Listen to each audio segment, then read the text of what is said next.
लेकिन कुछ individual pockets हैं जहां अभी भी काफ़ी स्ट्रेंथ है। टॉप कैश कॉल्स का समय हुआ। आशीष बहेती जी, रचना जी और चंदन जी हमारे साथ। चंदन जी गुड मॉर्निंग, आप शुरुआत करिए। बिल्कुल। देखिए, आप कैश कॉल की बात करें तो मैं यहाँ पे फोकस करूँगा। यहाँ पे काउंटर है APL Apollo system.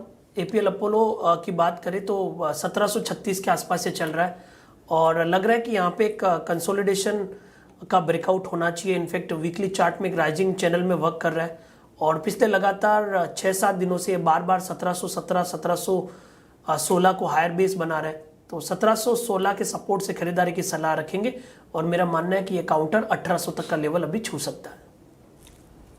Okay, APL Apollo tubes आपका 1738 पे बाय कॉल। बायती जी, आप क्या पिक करेंगे कैश कॉल में? जी वीरेन जी, आनंद राठी वेल्थ के साथ जाना चाहेंगे। इस स्पेस में काफी अच्छा मोमेंटम बना हुआ है, सेक्टर टेलमेंट बहुत स्ट्रॉन्ग बना हुआ है और ये स्टॉक एनी विच वेज अपने ऑल टाइम हाई के ट्रेजेक्टरी के पास में ही चल रहा है, तो रिलेटिव स्ट्रेंथ काफी अच्छी बनी हुई है यहाँ पर। तो यहाँ खरीदारी की जा सकती है। जो स्टॉप लॉस इसमें मेंटेन करना है 2980 2980 का एसएल मेंटेन करे। ऊपर में जो टारगेट्स रहेंगे वो 3080 और 3150 तक का जोन इसमें देखने मिल सकता है। आनंद राठी वेल्थ की हो गई बहेती जी की पिक कैश कॉल के लिए। रचना जी, आपने क्या पिक किया हुआ है? जी मैं फोर्टिस के साथ जाना चाहूंगी और फोर्टिस में हम 1085 पे फिलहाल बैठे हुए हैं। Trend is already up and stock is already in momentum. तो मेरे हिसाब से यहाँ पे अगर आप नेक्स्ट 1 मंथ के लिए भी बाय करते हैं तो 1150 तक के टारगेट्स इसमें पॉसिबल है एंड डाउनसाइड पे आपका एसएल होना चाहिए 1050 पे।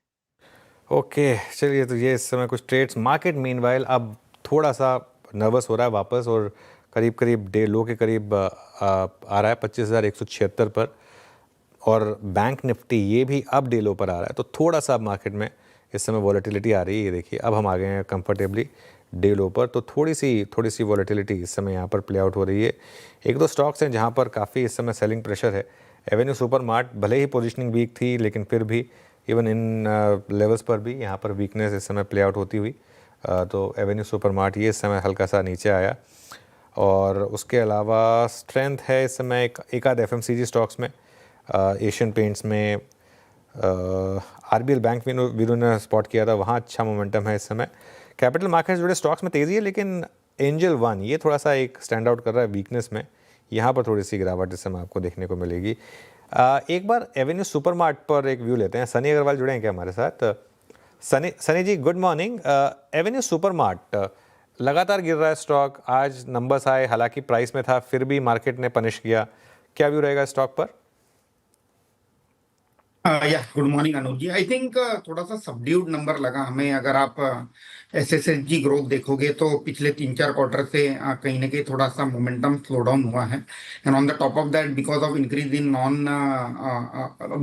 इन ग्रोसरी पोर्शन हमने देखा है कि मार्जिन में भी कहीं ना कहीं इम्पैक्ट आया है। आई थिंक अल्टीमेटली जो कंपटीशन है क्विक कॉमर्स सेगमेंट से वो बढ़ता हुआ नजर आ रहा है। I think company need to maybe आगे जाके कुछ कंपनी को इसे टैकल करने के लिए कुछ स्ट्रेटेजी अनवील करनी होगी। एज ऑफ नाउ मैं अनुज जी न्यूट्रल व्यू रखना चाहूंगा। आई थिंक जो फेयर वैल्यू है कंपनी का तकरीबन 4000 के आसपास का है। इसके सामने जो बाकी के जो वैल्यू रिटेलर है वहाँ रिलेटिवली बेटर ग्रोथ आते हुए दिख रही है। तो I think would like to go with value retailer rather than large players like Avenue Supermart at current juncture. Okay, ये ठीक है। आपका एवेन्यू सुपरमार्ट पे 4236 पे, निफ्टी डे लो पर, और जो चीज़ें क्रैक हो रही हैं और उसमें एक बार आप लेके आइएगा Siemens. Chandan, Siemens I mean LNT ने पिछले एक महीने में अपने आप को हायर ट्रैजेक्टरी से प्लेस किया है। इस वक्त एक बहुत बड़ा डिफरेंशियल बन गया है LNT versus rest of capital goods. जहाँ एलएनटी स्ट्रॉन्ग रहा है, सिमेंस सिंक हुआ, एबीबी सिंक हुआ, कमिंस भी सिंक हुआ, लेकिन सिमेंस अब 200 डे मार्क के नीचे ट्रेड करता हुआ। यहाँ पे आपका व्यू क्या है? शॉर्टिंग का सेंस क्या है आपका? प्लीज़ एक बार एलएनटी का चार्ट भी रखिएगा इंट्राडे में। जो बात मैं कहना चाह रहा हूँ वो डिफाइन कर देते हैं थोड़ी सी। सिमेंस पे आपका टेक और वर्सेस सिमेंस एलएनटी पे आपका व्यू क्या रहेगा? बिल्कुल वीरो, आपने काफ़ी सही कहा कि LNT versus entire capital good sector का मूवमेंट चल रहा है। एलएनटी कंपैरेटिव अपने रिसेंट के स्विंग हाइज पे चल रहा है, होल्ड कर रहा है। भले आज मुनाफा वसूली हुई है बट ओवरऑल स्ट्रेंथ बनी हुई है।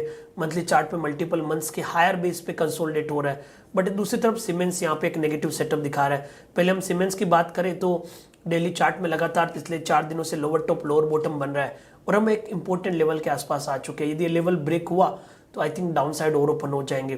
3050 एक इमीडिएट सपोर्ट है, क्योंकि एक राइजिंग ट्रेंड लाइन भी 3050 के आसपास है।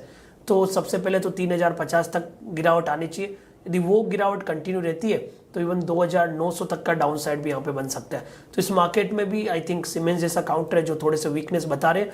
जब तक ये स्टॉक ऊपर में 3200 के ऊपर नहीं निकले तब तक यहाँ पे लोअर टॉप लोअर बॉटम और सेल ऑन बाउंस की स्ट्रेटजी अपनानी चाहिए। वहीं दूसरी तरफ एलएनटी की बात करें तो एलएनटी में ओवरऑल कंपैरेटिवली एक बुलिश अंडरटोन है। नीचे में पुट राइटिंग भी देखने को मिली है।